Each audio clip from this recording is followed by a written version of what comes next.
تو لیکن انفارچونیٹلی میں اس زمانے میں پنجابی نہیں پڑھ سکتا تھا، لیکن میں نے ٹی وی پہ کچھ کافیاں یا کلام سنا شاہ حسین صاحب کا، اور اس میں مجھے انٹرسٹ ہوا تو میں نے اس کے متعلق یا ریسرچ کرنی شروع کر دی۔ شاہ حسین صاحب کے متعلق بھی یہ بات پتہ چلی کہ جناب وہ ایک صوفی فقیر تھے، اور ان کا زمانہ 17ویں صدی کا ہے، بعض لوگ 16ویں صدی کہتے ہیں، بعض 17ویں صدی کا کہتے ہیں۔ بہرحال شاہ حسین صاحب جو ان سے تھے، ان کا زمانہ وہ زمانہ ہے جو بادشاہ اکبر کا اولین زمانہ ہے، اور ان کے ساتھ بھی ایک مسئلہ یہ ہے کہ یہ کوئی 30-35 سال کی عمر تک بالکل نارمل زندگی گزارتے رہے، حافظ قرآن تھے، نماز بھی پڑھایا کرتے تھے۔ کہا جاتا ہے کہ ایک دن نماز میں قرآن شریف کی تلاوت کرتے ہوئے ایک آیت آئی جس کا مفہوم یہ تھا کہ یہ دنیا تو کھیل تماشا ہے۔ ان کے اوپر ایک خاص کیفیت طاری ہوئی، انہوں نے نماز اور مسجد کو چھوڑا اور گلیوں بازاروں میں ناچنا گانا شروع کر دیا۔ اور ان کی ساتھ ایک دلچسپی کی ایک اور وجہ یہ بھی تھی، جس کی وجہ سے بعد میں جا کے بتاتا ہوں کیسے اس کی کنیکٹیوٹی ہوتی ہے صفدر بخاری صاحب کے ساتھ۔ یہ خود جو شخصیت تھے شاہ حسین، یہ ایک زمانے میں کافی لمبا عرصہ جہاں پہ اب لاہور کی ہیرا منڈی ہے، اور اس زمانے میں اس کو شاہی محلہ کہا جاتا تھا، یہ وہاں پہ بھی قیام پذیر رہے۔ اس زمانے کے شاہی محلے کے اندر یہ ایک کوئی سیکس ورکرز کی یا پروسٹیوشن کی سائٹ نہیں تھی، بلکہ لاہور کا ثقافتی آپ سٹریٹ کہہ لیجئے، جس طرح آج کل فوڈ سٹریٹ ہوتی ہیں، اسی طریقے سے اس زمانے میں لاہور کے اندر ان گلیوں، جن گلیوں کو اب ہیرا منڈی کہا جاتا ہے اور اس زمانے میں شاہی محلہ کہا جاتا تھا، وہاں پہ ثقافت سے ریلیٹڈ، میوزک سے ریلیٹڈ، ساز سے ریلیٹڈ، اور رقص، ناٹ گھٹیا لچر ناچ گانا بلکہ رقص سے ریلیٹڈ، اور رنگ بازوں کی دکانیں تھیں یا سازوں کی دکانیں تھیں۔ یہ رنگ بازی جو ان سے آپ نے لفظ سنا بھی ہوگا کہ لاہوریوں کو اکثر ویسے بھی رنگ باز کہا جاتا ہے، یہ اصل میں رنگ باز رنگ ساز سے ہے کہ کسی زمانے میں بادشاہوں کے زمانے کے اندر لاہور گڑھ تھا خاص طور پہ نیلے رنگ کی پروڈکشن کا، اور اس نیلے رنگ کی پروڈکشن جو کرتا تھا لاہور، اس کی جو زیادہ تر دکانیں تھیں وہ بھی اسی شاہی محلے میں تھی۔ بہرحال شاہ حسین صاحب جو ان سے تھے، وہ 35 سال کی عمر سے لے کر اپنی وفات تک 61 سال کی عمر تک اسی حالت میں رہے، یعنی کہ جذب کی حالت میں، اور اس جذب کی حالت کے اندر ان کے بہت ساری کرامات بھی مشہور ہوئیں، اور ہزاروں لاکھوں ان کے عقیدت مند بھی پروڈیوس ہوئے۔ خاص طور پہ انہوں نے اپنی جو کیفیات یا روحانی واردات تھیں، وہ اپنے کلام، اور جس کی وجہ سے ان کو ارلیسٹ کلاسیکل پنجابی پوئٹ کہا جاتا ہے، اس کے ذریعے سے بھی انہوں نے بہت زیادہ پرچار کیا۔ نارملی یہ لوگوں کو باقاعدہ کوئی مرید نہیں کیا کرتے تھے، کیونکہ یہاں پہ اب میں آپ کو ساتھ ساتھ بتاتا جاؤں گا کہ فقیر جو سا ہے، جو پیور فقیر ہوتا ہے، ویسے تو بہت سارے صوفی فقیر ہو سکتے ہیں، لیکن جو سا پیور فقیر ہوگا اس کے اندر کچھ خصوصیات اس قسم کی ہوں گی کہ ایک تو وہ دنیا داری سے بالکل ہی پرے ہوگا، پیسہ، دولت، بیوی بچے، گھر بار، اس طرح کی کوئی چیز میں اس کو دلچسپی نہیں رہ جاتی، کیونکہ وہ اللہ تعالیٰ کے ساتھ اللہ تعالیٰ کی محبت میں ایک جذب کی کیفیت میں ہوتا ہے۔ اور کہا یہ جاتا ہے کہ فقیر ایک ایسی ہستی ہوتا ہے جس کو اللہ تعالیٰ نے اپنی طرف کھینچ لیا ہوتا ہے، اور وہ خود سے اللہ تعالیٰ کے ساتھ راضی برضا اور ہر وقت موجودگی کی حالت میں چلا جاتا ہے۔ تو ایسی حالت کے اندر والے جو زیادہ تر لوگ ہیں، جو پیور فقیری فارم کے ہوتے ہیں، یہ باقاعدہ لوگوں کو اپنا مرید نہیں کرتے، کیونکہ ان کی فلسفی یہ ہے کہ ہر بندے کو ڈائریکٹلی اللہ تعالیٰ سے جوڑو، اپنی ذات کے ساتھ نہ جوڑو، کیونکہ یہ اپنی ذات کو ایک قسم کا انہیلیٹ یا ختم یا تحلیل کر چکے ہوتے ہیں۔ ان کی روحانی وارداتوں کے اندر بھی، جو آگے جا کے میرا اپنا ایک تجربہ کسی کے متعلق مجھے پتہ چلا، میں بتاتا ہوں، ان کی روحانی واردات کے اندر جو اصل چیز جس کی وجہ سے ان کے اوپر جذب کی کیفیت ہوتی ہے کہ ان کو اللہ تعالیٰ کی یاد اور اللہ تعالیٰ سے کنیکٹیوٹی کے علاوہ کوئی چیز ان کے اندر رہ ہی نہیں جاتی۔ دیٹ از وائی یہ لوگوں میں یاری دوستی کرنا یا ریلیشن شپ ڈیولپ کرنا، چاہے وہ کسی بھی قسم کا ریلیشن شپ ہو، اس سے بھاگتے ہیں۔ شاہ حسین صاحب کے بارے میں بھی یہ کہا جاتا ہے کہ کوئی آ کے اگر ان کا بڑا کوئی معتقد بننے کی کوشش کرتا تو وہ اسے کہتے کہ بھی اپنی داڑھی شاڑھی منڈا لے، شراب پی لے میرے ساتھ بیٹھ کے، پھر اس کے بعد بات کرتے ہیں۔ اب بھلا کوئی اچھا بھلا مسلمان کس طرح سے اپنی داڑھی کاٹے، کیسے شراب پیے، تو وہ اس طریقے سے لوگوں کو اپنے پاس سے بھگا بھی دیا کرتے تھے۔ یہ بات میں نے خاص طور پہ آپ کو اس لیے بتائی کہ جو فقیر ہے وہ خود بھی ایک مشکل راستے کا مسافر ہوتا ہے یا ادھر پہنچ چکا ہوتا ہے، اور اس کو اپنے ارد گرد کے لوگوں میں صرف ان لوگوں میں دلچسپی ہوتی ہے کہ جن کے اندر نہ کسی کا قسم کا لالچ ہو اور نہ خوف ہو، وہ صرف اور صرف راہ حق یا حق کی تلاش یا اللہ تعالیٰ سے ملنے اور اس سے جڑنے میں دلچسپی رکھتے ہوں۔ دیٹ از وائی آپ کو کوئی بھی جو پراپر فقیر ملے گا، کلاسیکل فقیر یا موجودہ زندگیوں میں یا موجودہ ادوار کے اندر کوئی فقیر ہوگا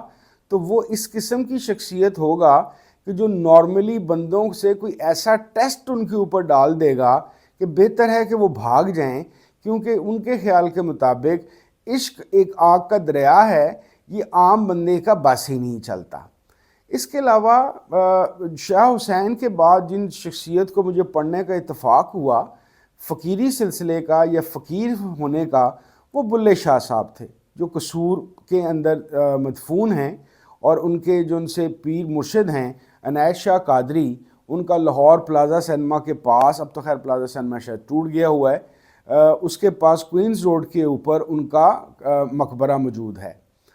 تو بلے شاہ صاحب کی بھی شاعری جو سی ہے وہ ایک بڑی ریفارمسٹ قسم کی شاعری ہے، اور اس کے علاوہ اس کے اندر آپ کو اللہ کا عشق کی اور اس کی حقیقت کی اور جاذبیت کی میسیجز ملتے ہیں، اور وہاں پہ بھی ہمیں فقیر ایسی ہی صورتحال میں نظر آتا ہے کہ جس صورتحال کے اندر کوئی بھی باشرح آدمی اس کو سمجھنے سے قاصر ہوتا ہے۔ اب یوں سمجھ لیجئے کہ فقیر ایک ایسے راستے کا بندہ ہے جس راستے کی خوشبو بھی عام ملا نہیں پا سکتا۔ ملا کا جہاں اور ہے، فقیر کا جہاں اور ہے، نہ ملا غلط ہے نہ فقیر غلط ہے، بس یوں سمجھ لیجئے کہ یہ ڈومینز علیحدہ ہیں۔ دیٹ از وائی اسی طرح کی چیزیں آپ کو بلے شاہ کے کلام میں بھی ملتی ہیں، اور اس کلام کی وجہ سے اور اس طرح کے لوگوں پہ اثر ڈالنے کی وجہ سے ان کے دور کے ملاز جو ان سے تھے، ان سے اتنے زیادہ متنفر اور خلاف ہو چکے تھے کہ یہاں تک کی نوبت آئی کہ جب ان کا انتقال ہوا تو بندے پورے نہ ہو سکنے کی وجہ سے جنازہ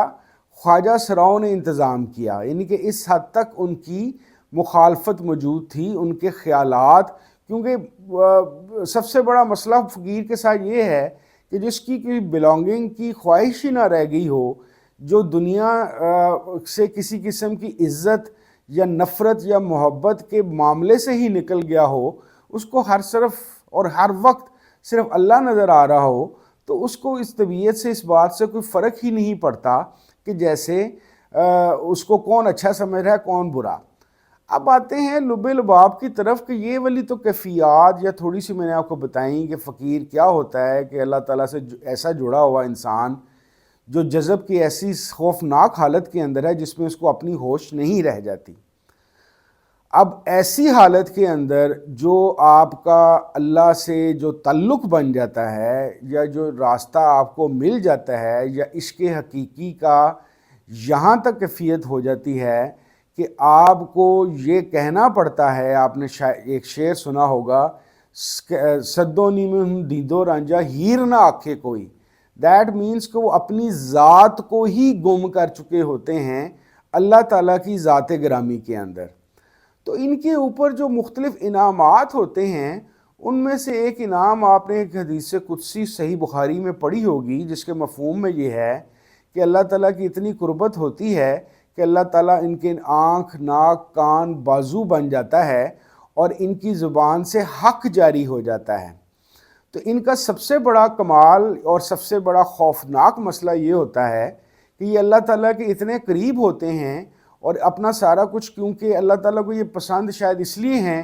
کہ یہ اپنا سارا کچھ قربان کر کے صرف اللہ تعالیٰ کی ذات میں ہی گم ہیں۔ تو یہ جو بات کہہ دیں، جو ان کی بات منہ سے نکل جائے وہ پوری ہو جاتی ہے۔ تو یہ ساری ریسرچ کے بعد جو سب سے مجھے خطرناک بات لگی وہ یہ کہ یہ فقیر جو ان سے اللہ کا فقیر ہے، وہ ایک ایسی ہستی بن چکا ہوتا ہے کہ جس کی بات اللہ کریم نے ٹالنی نہیں ہے، اس نے جو کہہ دیا وہ پورا ہونا ہی ہونا ہے۔ اب آئیے واپس صفدر بخاری صاحب کے پاس۔ ہوا یہ تھا کہ کیونکہ میری صفدر بخاری صاحب سے جو ملاقات تھی وہ 9-10 گھنٹے طویل تھی، جس کے اندر ان کا بیٹھنا، ان کا آرام کرنا، لوگوں کا ان کے پاس آنا، ان سے باتیں کرنا، اپنے مسائل دیکھنا، ان سے گفتگو کرنا، مذاق چھیڑ چھاڑ کرنا، سنجیدہ باتیں کرنا، اللہ کی باتیں کرنا، ناچ گانا دیکھنا، یعنی کہ ہر واک کرنا، لوگوں سے ان کے سلام دعا، میں ان کو بہت اچھی طرح سے آبزرو کر گیا تھا۔ اور میرے ذہن میں یہ بکوں کہ جو مجھے ان کے متعلق ویسے جانے سے پہلے میں نے تحقیق کر لی تھی، ایک تو سید شاکر عزیر کا واضح طور پہ کہنا کہ ایک اللہ کا فقیر آیا ہوا ہے، بلے شاہ کے بعد اتنی بڑی ہستی اب آئی ہے، تو ایک تو میرے ذہن میں یہ بات تھی کہ یہ اللہ کا فقیر ہے۔ دوسرا، تھوڑی سی میں نے ریسرچ کر لی تھی، اس کی وجہ سے مجھے یہ پتہ چل گیا تھا کہ صفدر بخاری صاحب اصل میں ایک بڑے ویل آف ذمہ دار ہیں، ٹھیک ٹھاک ذمہ داری ہے، ٹھیک ٹھاک زمینیں ہیں، لیکن جب ان کا یہ اپنا رخ اللہ کی طرف ہوا تو یہ بالکل سب کچھ چھوڑ چھاڑ کر ایک اچھے بھلے باعزت گھرانے کا ایک بندہ، اور جس کے لیے مال و دولت بھی اتنی زیادہ تھی کہ وہ اپنی زندگی بھی عیاشی سے گزار سکتا تھا، اور اس کے علاوہ لوگوں کی مدد بھی کر سکتا تھا، صدقہ زکوٰۃ دیتا، خیرات کرتا، لوگوں کے بھلے کا کام کرتا۔ لیکن انہوں نے جب مجھے یہ پتہ چلا کہ انہوں نے اپنا خاندان بھی چھوڑ دیا، دولت بھی چھوڑ دی، زمینیں بھی چھوڑ دیں، اور آ کے ہیرا منڈی کے اندر بیٹھ گئے، تو میرے لیے اس سے واضح اشارہ کوئی نہیں ہو سکتا تھا کہ یہ اللہ کا فقیر ہے، اور یہ اللہ کے لیے کوئی ایسی جذب کی حالت میں چلا گیا ہے کہ اس کے لیے دنیاوی چیزیں بے معنی ہیں۔ ڈرا میں اس بات سے تھا کیونکہ میں ان چیزوں سے اس لیے ڈرتا تھا، ایک تو میں یہ جذب اور مجذوبیت کی حالت سے ڈرتا ہوں، آگے جا کے آپ کو میں ایک اور واقعہ بتاؤں گا، اس سے مزید واضح ہوگا۔ دوسری وجہ یہ تھی کہ میں ان کے متعلق مختلف لٹریچر پڑھ چکا ہوا تھا،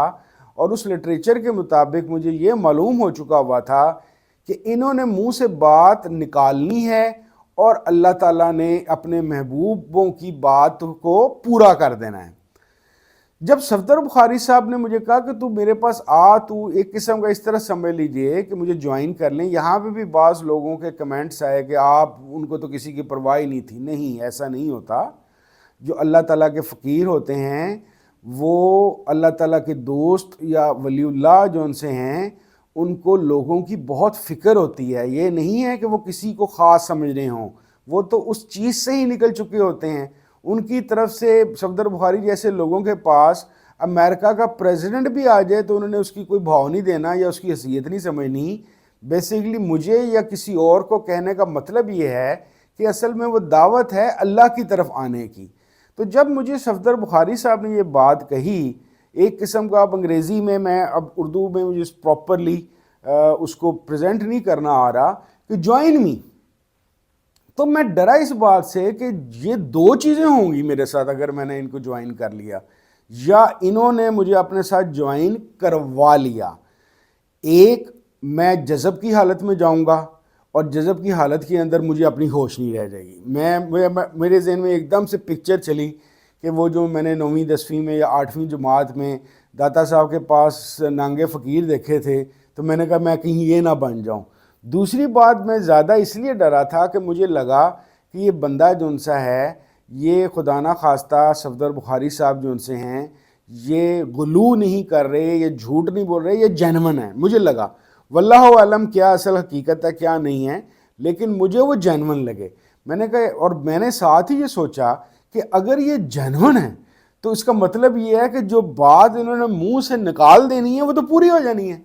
تو اگر یہ ان کی توجہ میرے پاس اسی طرح رہی اور یہ مجھے بار بار بلاتے رہے، تو میں چاہوں یا نہ چاہوں میں تو ان کو جوائن کر لوں گا، اور پھر میرا کیا ہوگا، میں بینک میں نوکری کرتا ہوں، میرے بیوی بچے ہیں، فلانا ہے ٹمکانا ہے، یہ ہے میری عزت، یہ وہ. تو میں اس وجہ سے معصومیت کی وجہ سے یا بھولپن کی وجہ سے یا آپ سمجھ لیں بے وقوفی کی وجہ سے میں ڈر گیا، اور یہ وہ وجہ تھی جو اس طرح سے ہوئی. دوسری پھر میرے زندگی کا ایک اور دور جو اصل میں جہاں پہ جا کے میں پہلے بھی بتاتا ہوں آپ کو کہ پہلے تو 89 سے 99 تک تو میں صرف ریسرچ اور علمیت اور یہ چیزیں کر رہا تھا. 2006 میں میری اپنی زندگی کی فنینشیل اور اس طرح کی صورتحال اس طرح کی بنی کہ میں ایک ایسی جگہ پہنچا، گیا تو روٹی مانگنے تھا اللہ تعالیٰ سے، لیکن مجھے بعض چیزیں ساتھ دوسری بھی ملیں، اور وہاں پہ مجھے شیخ صاحب کے ہاں ایک نیا اتفاق ہوا. نہ صرف کہ مجھے بہت سارے سوالات کا جواب ملا، فقیر کیا ہوتا ہے یا اللہ کا ولی کیا ہوتا ہے،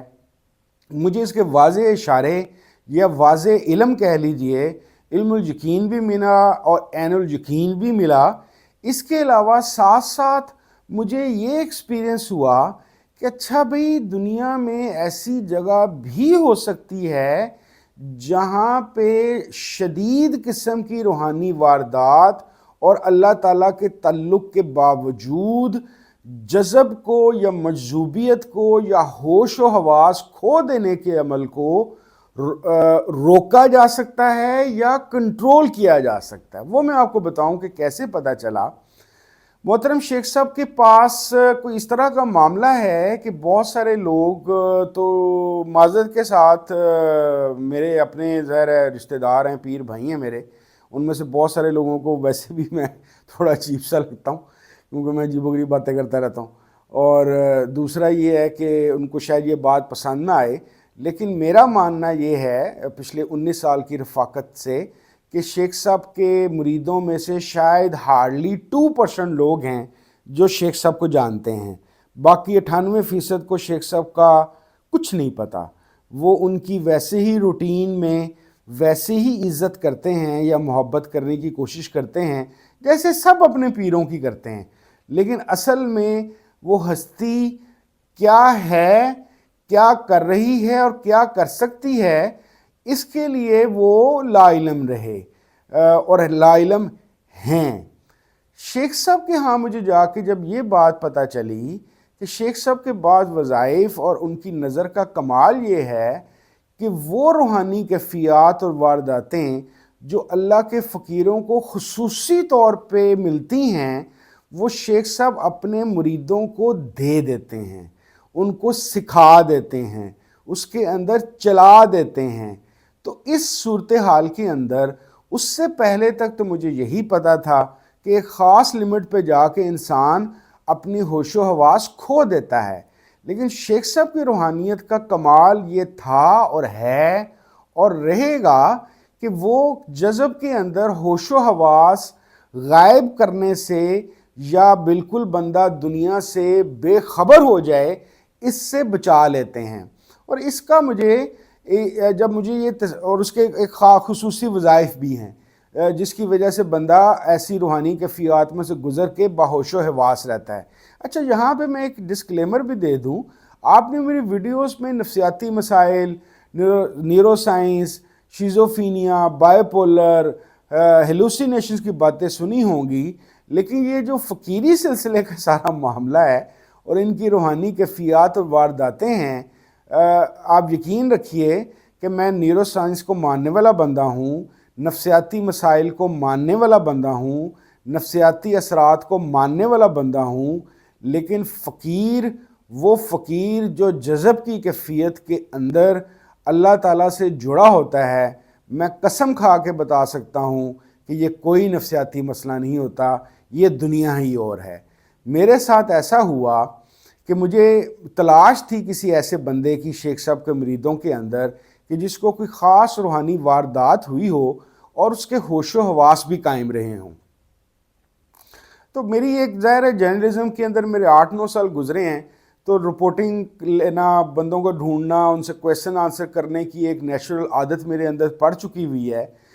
تو خدا کا کرنا ایسا ہوا کہ ایک وقت میں مجھے ایک کسی